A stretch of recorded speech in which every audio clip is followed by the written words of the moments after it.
मैं अहमदास पलांगे सीधी शिक्षा में आपका स्वागत करता हूं। हम देख रहे हैं कक्षा 11वीं रसायन विज्ञान का आपका 5वां इकाई, जिसका नाम है आपका पदार्थ की अवस्था, गैसीय और द्रवीय अवस्था। इससे पहले वाला जो क्लास था उसमें हमने आर का जो मान होता है, जिसे सर्वाधिक गैस स्थिरांक के नाम से जाना जाता है, तो उस मान का या उस आर का मान किस पर निर्भर करता है या आर का मान किस प्रकार से ज्ञात करते हैं वो हमने देखा था। ठीक है, साथ ही साथ आर का विभिन्न प्रकार का जो आंकिक मान था, जो कि आपका लीटर वायुमंडल में, अर्ग में, एसआई में, ये भी हमने देखा था, जो कि अलग अलग आपको मान प्राप्त हुआ था। आज उसका आगे के टॉपिक हम लोग देखने वाले हैं और वो है आपका डाल्टन का आंशिक दाब का नियम। ये यहाँ पर दिया गया है आपका डाल्टन का आंशिक दाब का नियम। डाल्टन कोई वैज्ञानिक है और जिन्होंने आपका आंशिक दाब नियम दिया है, तो उस नियम में उन्होंने क्या कहा है वो हमको देखना है। तो उन्होंने क्या किया, सबसे पहले उन्होंने जो है 3 पात्र लिया। इस प्रकार से क्या लिया, 3 पात्र लिया। एक पात्र में उन्होंने यहाँ पर मान लिया हाइड्रोजन गैस भर दिया। दूसरे जो पात्र था उसमें उन्होंने ऑक्सीजन गैस भर लिया और तीसरा जो पात्र था उसमें उन्होंने दोनों को मिक्सचर भर दिया, मतलब हाइड्रोजन प्लस ऑक्सीजन। तो इस प्रकार से उन्होंने क्या किया भाई, 3 पात्र लिया। मान लो ये तीनों पात्र को हम लोग दे देते हैं, पात्र ए, पात्र बी और पात्र सी। पात्र हमारा जो क्या था, हमारा ए था, उसमें उन्होंने कौन सा गैस लिया भाई, हमारा हाइड्रोजन गैस। पात्र जो बी नंबर था उसमें उन्होंने कौन सा गैस लिया, ऑक्सीजन गैस। और पात्र जो क्या था हमारा, जो सी था, उनमें उन्होंने उन दोनों गैसों को एक साथ क्या कर दिया, मिश्रित करके उन्होंने भर दिया। साथ ही साथ उन्होंने तीनों पात्र का जो ताप था उस ताप को क्या कहा, एक जैसा रखा। ठीक है, जैसे इसका 20 डिग्री है तो इसका भी 20 डिग्री, इसका भी 20 डिग्री। और साथ ही साथ तीनों गैसों का जो आयतन था वो भी उन्होंने समान रखा। जैसे 5 लीटर है तो 5 लीटर, ये भी 5 लीटर और ये भी उन्होंने 5 लीटर। तो डाल्टन ने क्या किया भाई, उन्होंने आपका कुछ कुछ गैस लिया, जैसे बता रहा हूँ मैं कि हाइड्रोजन गैस लिया, उसको एक पात्र में भर दिया। ऑक्सीजन लिया और दूसरे पात्र में भर दिया। उसके बाद तीसरा पात्र में उन्होंने दोनों गैस का मिश्रण को भर दिया और तीनों पात्र का जो ताप है उन्होंने उसमें क्या रखा, समान रखा। साथ ही साथ तीनों पात्र का आयतन उन्होंने क्या रखा, समान रखा। और इसके आधार पर उन्होंने देखा कि यहाँ पर क्या होता है, आपका जो पात्र जो पहला होता है उसका जो दाब होता है वो P1 होता है और पात्र जो दूसरा होता है बी नंबर का, उसका दाब क्या होता है, P2 होता है। और तीसरा जो पात्र जो C होता है उसका जो दाब होता है वह दाब, इनका जो कुल दाब होता है, ये दाब किस पर निर्भर करता है, हमारा हाइड्रोजन का दाब और ऑक्सीजन के दाब पर निर्भर करता है। मतलब यहाँ पर तीसरा पात्र का जो दाब होगा वो आपका पहला पात्र P1 और दूसरा पात्र P2 दाब के क्या होता है, योग के बराबर होता है। ऐसा उन्होंने देखा। कौन देखा, हमारा डाल्टन ने देखा। और इन्होंने प्रयोग करके देखा। तो हमने क्या बोल सकते हैं कि डाल्टन का जो आंशिक दाब नियम है उसको समझाने के लिए, उसको बताने के लिए डाल्टन ने क्या लिया, 3 गैस लिया। एक पात्र में उन्होंने हाइड्रोजन गैस, दूसरा पात्र में उन्होंने ऑक्सीजन गैस और तीसरा पात्र में उन्होंने क्या कर दिया, दोनों गैस का मिश्रण लिया और तीनों पात्र के ताप को और आयतन को क्या रखा, उन्होंने समान रखा। और उसके बाद उन्होंने देखा कि पात्र जो पहला है उसका दाब P1 होता है, पात्र जो दूसरा होता है ना, मैनोमीटर के हिसाब से उन्होंने पता किया कि पात्र 1 का दाब P1, पात्र जो B है उसका दाब P2 होता है और तीसरा जो पात्र होता है उसका दाब जो है इन दोनों पात्र के जो दाब होता है उसके योग के क्या होता है, आपका बराबर होता है। तो इसका अध्ययन डाल्टन ने सन 1807 में किया और साथ में करने के पश्चात अपना एक नियम दिया, जिस नियम को हम क्या कहते हैं, डाल्टन का आंशिक दाब नियम कहते हैं। और इस नियम में ये कहता है कि यदि 2 या 2 से अधिक गैस है जो आपस में क्रिया नहीं करते हैं, उन गैसों को अगर समान ताप पर और समान आयतन पर मिश्रित करके जो है मिश्रित किया जाए तो उनका जो क्या होता है, कुल दाब होता है वो पृथक पृथक गैस के आंशिक दाब के क्या होता है, आपका बराबर होता है। और यही आपका क्या कहलाता है, आपका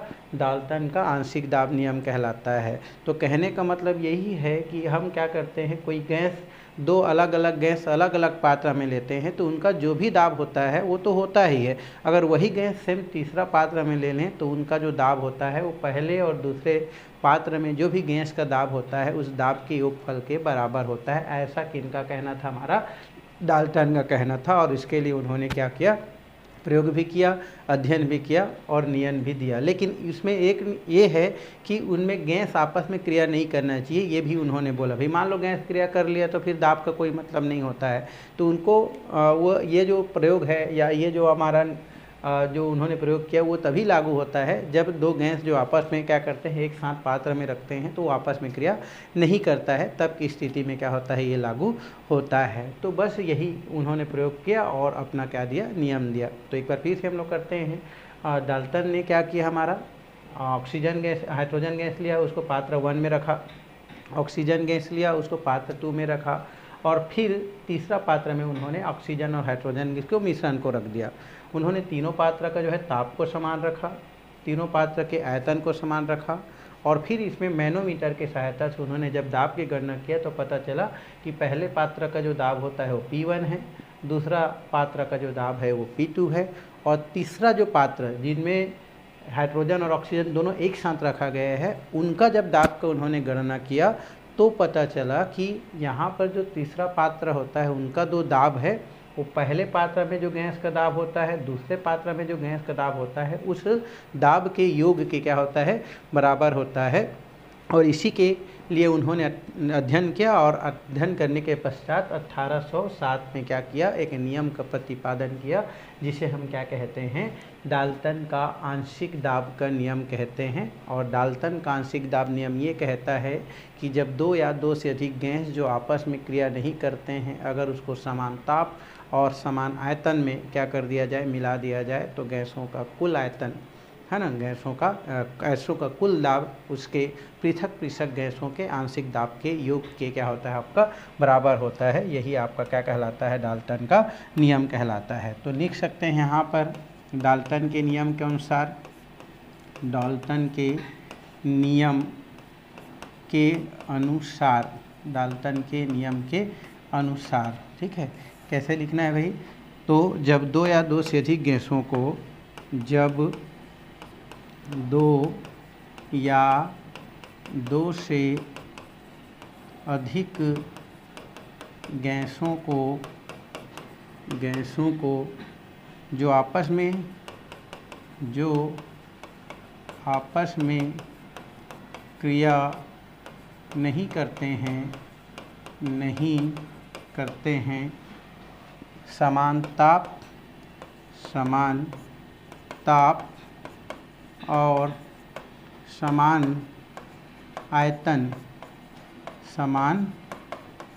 आयतन में मिश्रित कर दिया जाए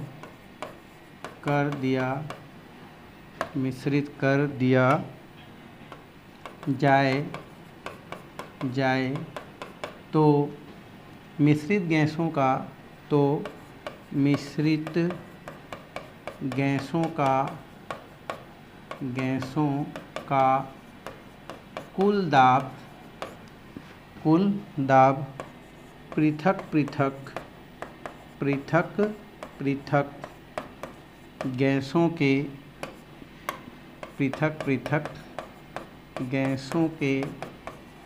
आंशिक दाब के योग के बराबर होता है।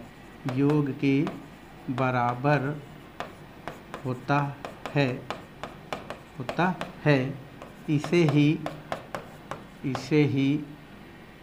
डाल्टन का आंशिक दाब नियम कहते हैं।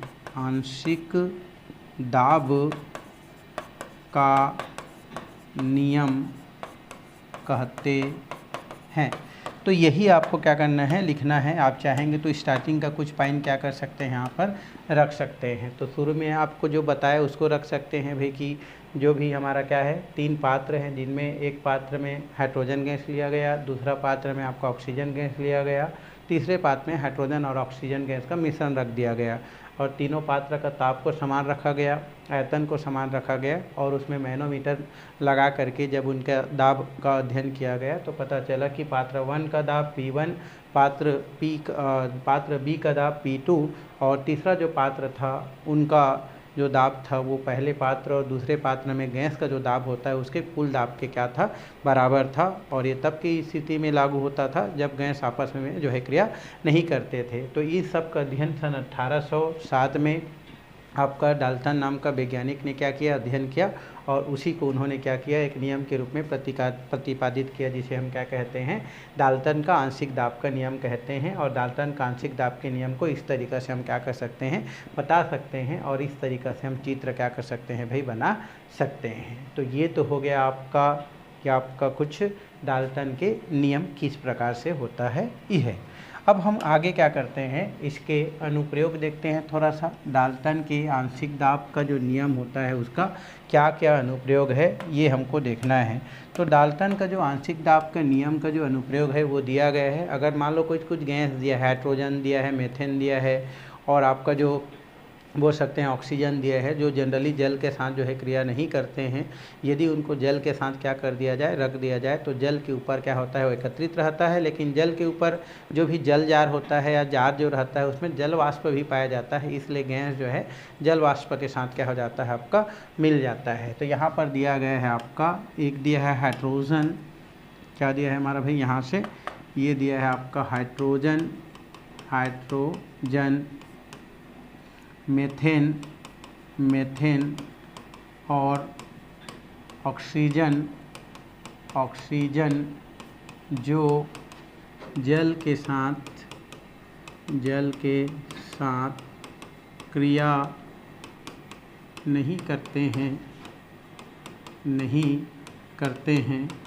जल के ऊपर एकत्रित रहते हैं, जल के ऊपर एकत्रित रहते हैं, लेकिन ऊपर में जल वाष्प की कुछ मात्रा पाई जाती है, लेकिन जल के ऊपर जल वाष्प की कुछ मात्रा होती हैं। इस प्रकार गैस जल वाष्प के साथ संयुक्त अवस्था में होती है, जल वाष्प के साथ संयुक्त अवस्था में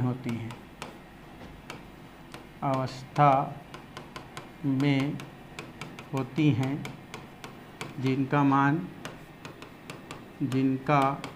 मान निम्न प्रकार से निर्धारित होती हैं। तो यहाँ पर हम क्या कर सकते हैं, लिख सकते हैं, यहाँ पर होता है आपका, एक बोल सकते हैं शुष्क गैस का दाब, शुष्क गैस का दाब। तो लिख देते हैं शुष्क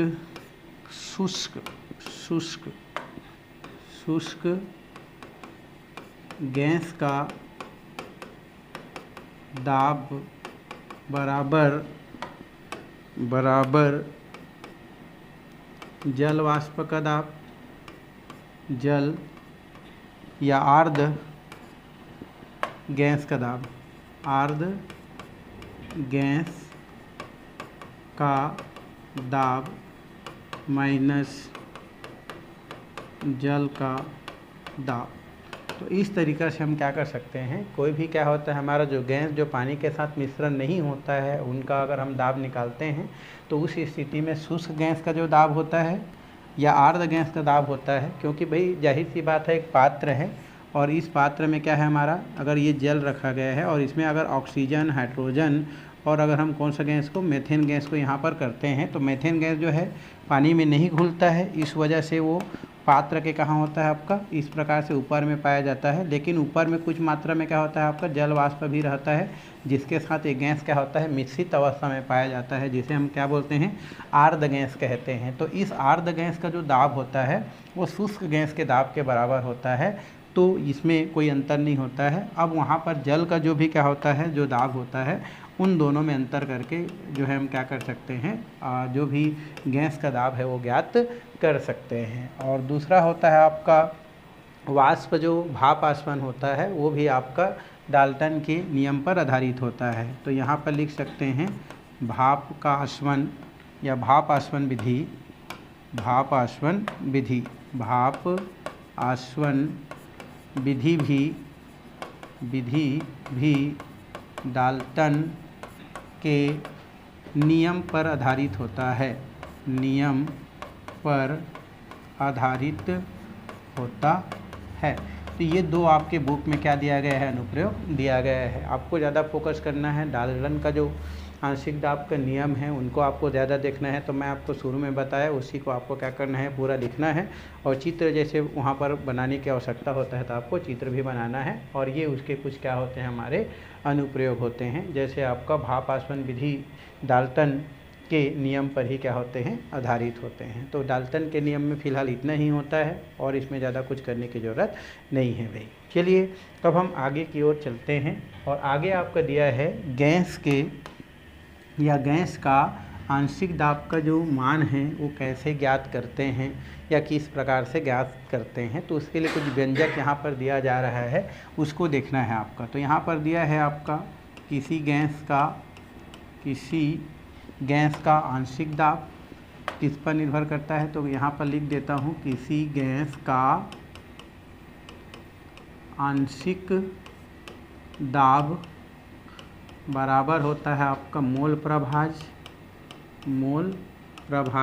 जो आप पहला लेसन में पढ़े हैं, और इनटू क्या होता है आपका कुल दाब। यही हमको क्या करना है, ज्ञात करना है। तो गैस का आंशिक दाब का मान कैसे ज्ञात करते हैं, तो ज्ञात करते हैं तो क्या आता है, कोई भी गैस का आंशिक दाब का मान जो है मोल प्रभाज और कुल दाब के क्या होता है, बराबर होता है। और यहाँ पर दिया गया है, माना ए और बी दो गैस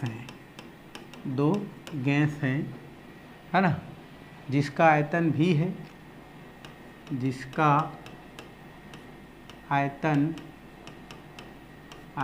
क्या है हमारा, भी है। तो माना ए और बी क्या है, दो गैस है जिनका आयतन क्या है, भी है, मतलब दोनों का आयतन समान है, भी है, तथा गैस ए और बी का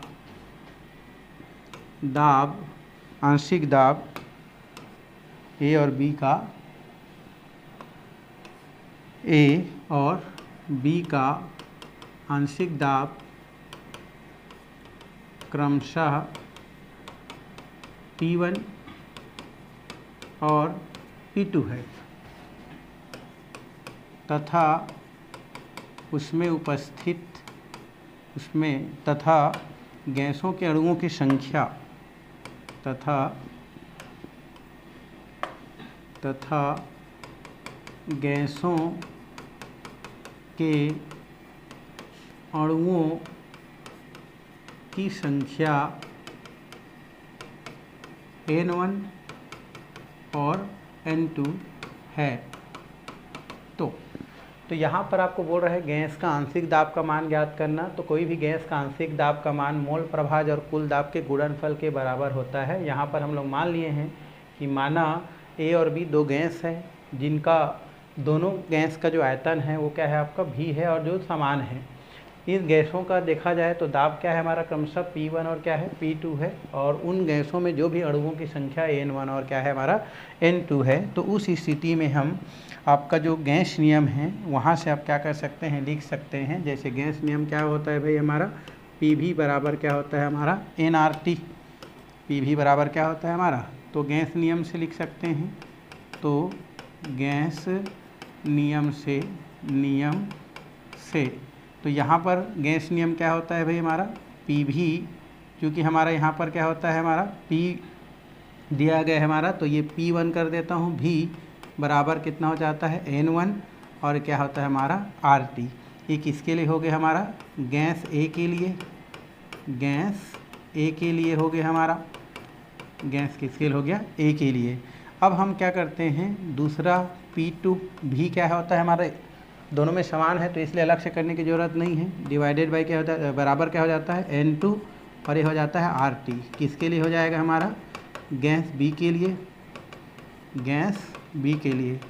अब तीसरा मिश्रित गैस के लिए है ना, मिश्रित गैस के लिए अगर हम देखें, क्योंकि तीनों के लिए हमको देखना है, आंशिक दाब नियम में मिश्रित गैस के लिए, तो मिश्रित गैस में दोनों होगा भाई, ये कितना हो जाएगा P1, ये हो जाएगा P2, कोष्टक बंद, आयतन दोनों में बराबर है, बराबर यहाँ पर करेंगे तो N1 प्लस कितना हो जाएगा N2 है ना, और ये हो जाएगा आपका RT। क्योंकि आपको ये भी पता है कि जो P1 होता है और जो क्या होता है हमारा P2 होता है, वो किसके बराबर होता है, कुल दाब के क्या होता है, बराबर होता है। इसको समीकरण दिया जा सकता है, ये मान लो समीकरण 1 है, ये समीकरण 2 है, और ये समीकरण 3 है। अब हमको तीसरा देखना है आंशिक दाब नियम से भाई, है ना, आंशिक दाब नियम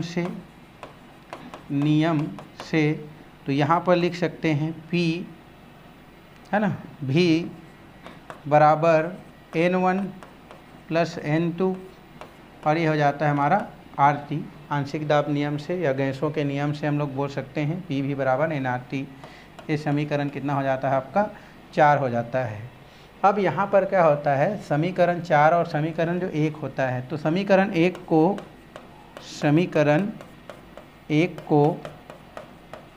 समीकरण 4 से भाग देने पर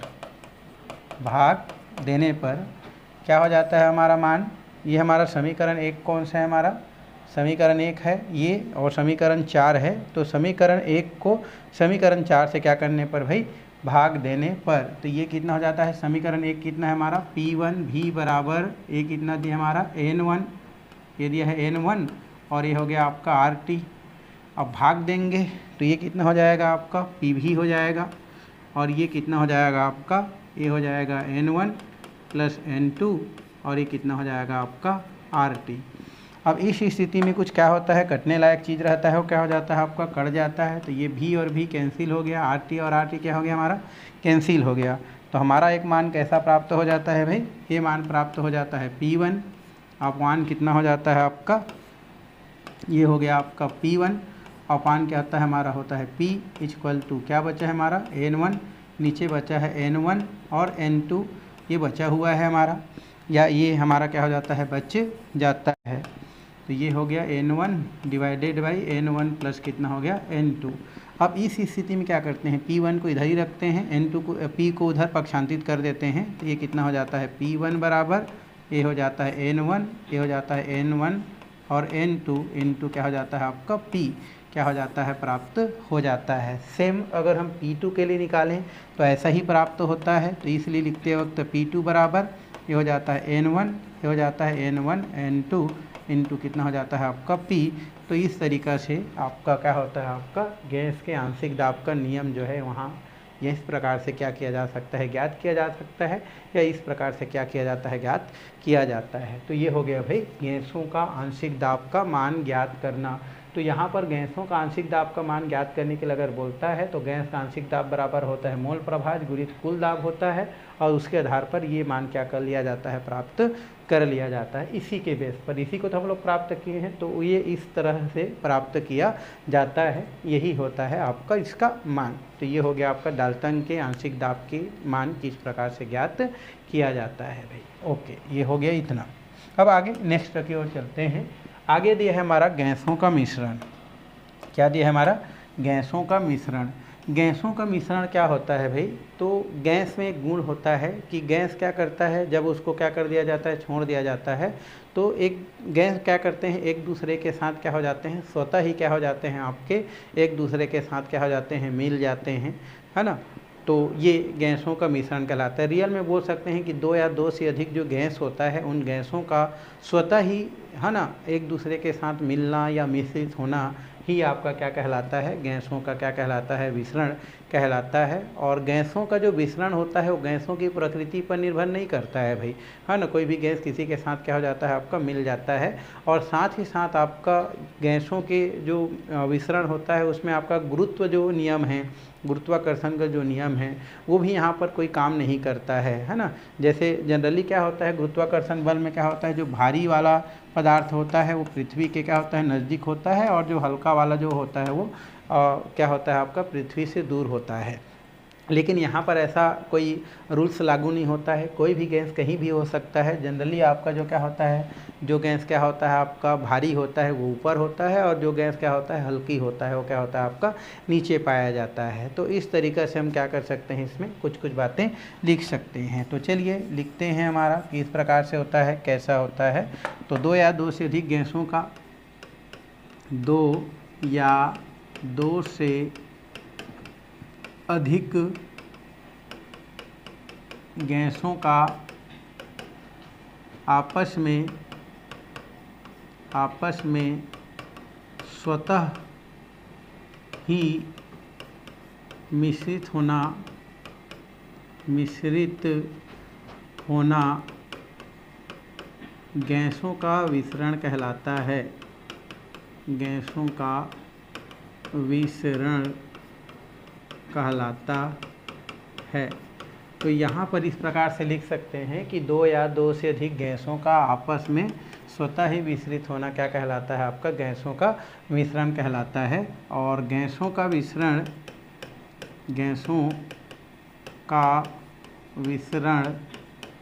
गैसों की प्रकृति पर निर्भर नहीं करता है, गैसों के प्रकृति पर निर्भर नहीं करता है, और न ही इसमें गुरुत्वाकर्षण बल काम करता है, और न ही इनमें गुरुत्वाकर्षण बल कार्य करता है। तो इसमें कोई गुरुत्वाकर्षण बल कार्य नहीं करता है भाई। मतलब कोई भी गैस क्या हो सकता है, आपका ऊपर हो सकता है, कोई भी गैस, मतलब भारी गैस जनरली क्या होता है आपका ऊपर आपको देखने को मिलता है, और जो हल्की गैस होता है वो आपको नीचे गैस तरफ क्या होता है देखने को मिलता है, जो कि गुरुत्वाकर्षण का पालन नहीं करता है। जैसे यहाँ पर उदाहरण दिया गया है आपको, क्या उदाहरण दिया गया है भाई, हमारा एक गैस है हमारा हाइड्रोजन, जो कि कैसा होता है हमारा रंगहीन होता है, और एक गैस दिया है हमारा NO2 नाइट्रोजन गैस, जो लाल भूरा होता है।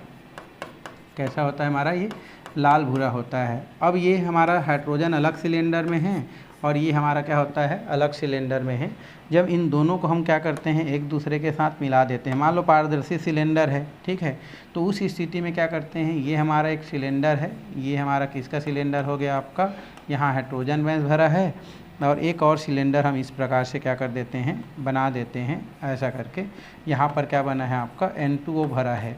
तो उस स्थिति में जब हम दोनों गैस के सिलेंडर को मुंह को क्या करते हैं, इस प्रकार से सिर को जोड़ करके जब हम क्या करते हैं इसको खुला छोड़ देते हैं, तो हमारा नाइट्रोजन गैस क्या होता है हाइड्रोजन की ओर, और हाइड्रोजन गैस आपका नाइट्रोजन की ओर बढ़ता है। तो हम देखते हैं कि यहाँ पर जब दोनों आपस में मिलता है तो कलर जो लाल भूरा होता है वो थोड़ा सा क्या होता है, रंगीन गैस हाइड्रोजन के मिलने से थोड़ा फीका हो जाता है, आपका हल्का वो जो है लाल हो जाता है। मतलब पहले ज़्यादा लाल रहता है, जबकि दोनों गैस मिलता है तो क्या हो जाता है, उनके कलर में थोड़ा सा चेंज आ जाता है। जिससे ये प्रूफ होता है कि फ़िलहाल यहाँ पर कोई गुरुत्वाकर्षण नियम लागू नहीं होता है, और क्योंकि यहाँ पर जो है कोई भी गैस कहीं पर भी हो सकता है।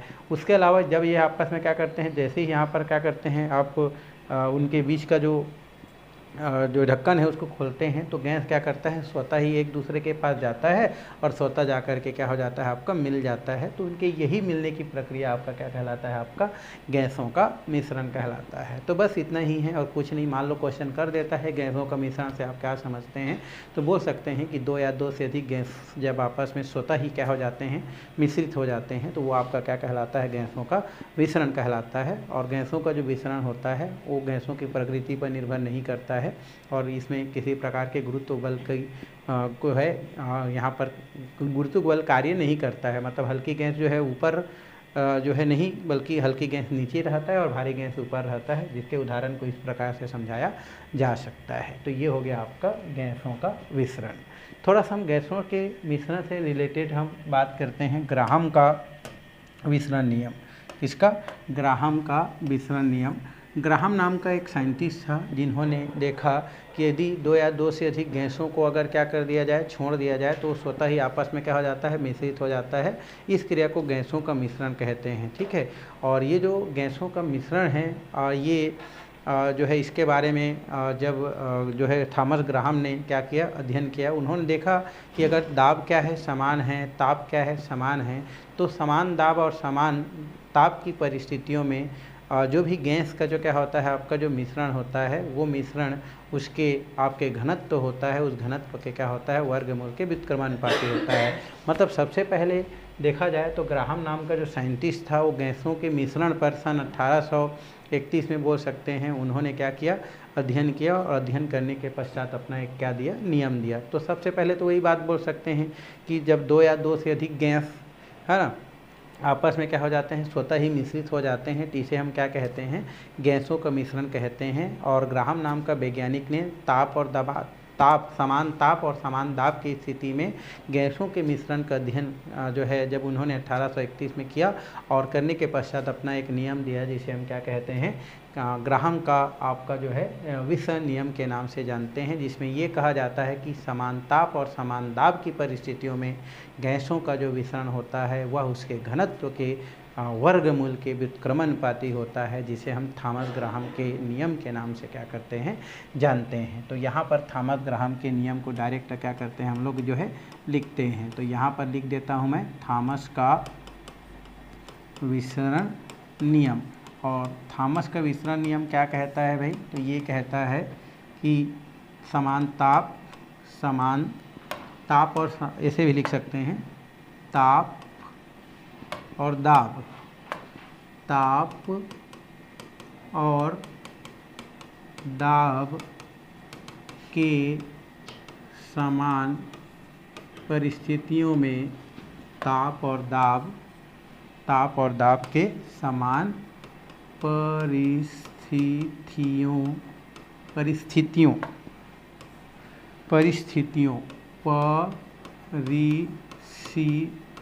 परिस्थितियों में, तो ताप और दाब के समान परिस्थितियों में गैसों का विसरण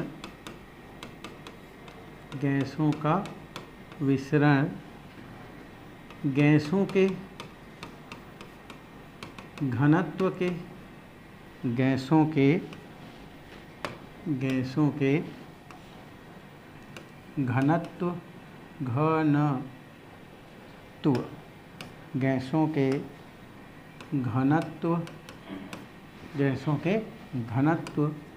के वर्गमूल के व्युत्क्रमानुपाती होता है। तो इस प्रकार से हम क्या कर सकते हैं, थॉमस ग्राहम का जो नियम है वो हम यहाँ पर बता सकते हैं। उन्होंने बता दिया कि ताप और दाब के समान परिस्थितियों में गैसों का जो विसरण होता है वो गैसों के घनत्व के वर्गमूल के व्युत्क्रमानुपाती होता है। तो यहाँ पर इसको दर्शाने के लिए हम क्या करते हैं भाई, ये होता है हमारा थॉमस ग्राहम का जो नियम है, ये हमारा आर होता है, ये गैसों के क्या होता है, विसरण दर को क्या करता है, प्रदर्शित करता है। और इसका जो मान होता है वो √1 क्या होता है आपका डी के क्या होता है, बराबर होता है। जहाँ पर जो डी होता है वो गैसों का क्या होता है, आपका घनत्व होता है। गैस का क्या होता है भाई, घनत्व को क्या करता है, प्रदर्शित करता है। और यहाँ पर जो क्या होता है, जो गैस के घनत्व मतलब जो डी का मान होता है वो आपका आणविक द्रव्यमान डिवाइडेड बाई क्या होता है आपका 2 होता है। तो बस इतना ही है। थॉमस ग्राहम आएगा तो इतना ही लिखना है कि ताप और दाब के समान परिस्थितियों में गैस का जो विसरण होता है वो गैस के घनत्व के वर्गमूल के बराबर होता है, जिसको इस प्रकार से हम क्या कर सकते हैं, दर्शा सकते हैं। आर व्युत्क्रमानुपाती 1 क्या होता है, डी होता है, जिसमें ये वर्गमूल के क्या होता है आपका व्युत्क्रमानुपाती होता है। जहाँ पर डी क्या होता है, गैस का घनत्व होता है और डी बराबर होता है आणविक द्रव्यमान बटे 2, जो हम पहले क्या कर चुके हैं, देख चुके हैं। यदि यहाँ पर जो गैस है, मान लो यहाँ पर दिया गया है, मान लो दो गैस ए और बी का विसरण दर है ना R1 और R2 है तथा उनका घनत्व D1 और D2 है, तो ग्राहम नियम के अनुसार कैसे लिख सकते हैं भाई, तो उसको लिख सकते हैं R1 डिवाइडेड बाई क्या होता है हमारा R2, और बराबर करके आप क्या कर सकते हैं, अंडर रूट ये क्या हो जाता है आपका D1 अपॉन D2 क्या किया जा सकता है, लिखा जा सकता है, लिख सकते हैं। तो इस तरीक़ा से एक और हम क्या कर सकते हैं, इसको फार्मूला बना सकते हैं। यदि उसको आणविक द्रव्यमान की स्थिति में लगाते हैं, यदि ग्राहम के विसरण नियम को है ना आणविक द्रव्यमान के तर्ज पर देखते हैं, आणविक द्रव्यमान के आधार पर, आणविक द्रव्यमान जिसको हम M1 और M2 से दर्शाते हैं, के आधार पर देखें तो हम क्या कर सकते हैं, इसको R1 अपान R2 और इसको हम क्या कर सकते हैं M1, और ये क्या हो जाता है आपका M2 को क्या करता है, प्रदर्शित करता है। तो इससे एक और समीकरण प्राप्त होता है। और यहाँ पर फिर लिख सकते हैं कि समान ताप और समान दाब पर गैसों का जो क्या होता है आपका विसरण की दर उसके आणविक द्रव्यमान के क्या होता है, वर्गमूल के क्या होता है आपका बराबर होता है। इस प्रकार से एक परिभाषा यहाँ से और क्या कर सकते हैं, हम लिख सकते हैं। तो ये हो गया आपका थॉमस ग्राहम का विसरण नियम। थोड़ा सा इसका आगे अनुप्रयोग देखते हैं। तो यहाँ पर इसका अनुप्रयोग दिया गया है, क्या क्या दिया है भाई। पहला, भिन्न भिन्न गैसों का पृथक्करण करने में हम क्या कर सकते हैं, ग्राहम के विसरण नियम का प्रयोग कर सकते हैं। दूसरा, गैसों के घनत्व तथा आणविक द्रव्यमान को ज्ञात करने में इसका प्रयोग कर सकते हैं। तीसरा, गैसीय तत्वों के समस्थानिकों के पृथक्करण में भी इसका उपयोग कर सकते हैं। और लास्ट, खाद्यान्नों के मार्स गैस मतलब मेथेन गैस को सचेतक के रूप में भी हम इसका प्रयोग कर सकते हैं। तो इस तरीक़ा से ये आपका क्या होता है, ग्राहम का विसरण के नियम के अनुप्रयोग होता है। तो छोटा छोटा क्वेश्चन आपको पूछना चाहे तो पूछ सकता है भाई। तो आज के लिए फ़िलहाल ये क्लास हम यहीं पर क्या करते हैं, समाप्त करते हैं। और आने जो वाला क्लास है उसमें हम लोग आगे का क्या करने वाले हैं, टॉपिक देखने वाले हैं भाई।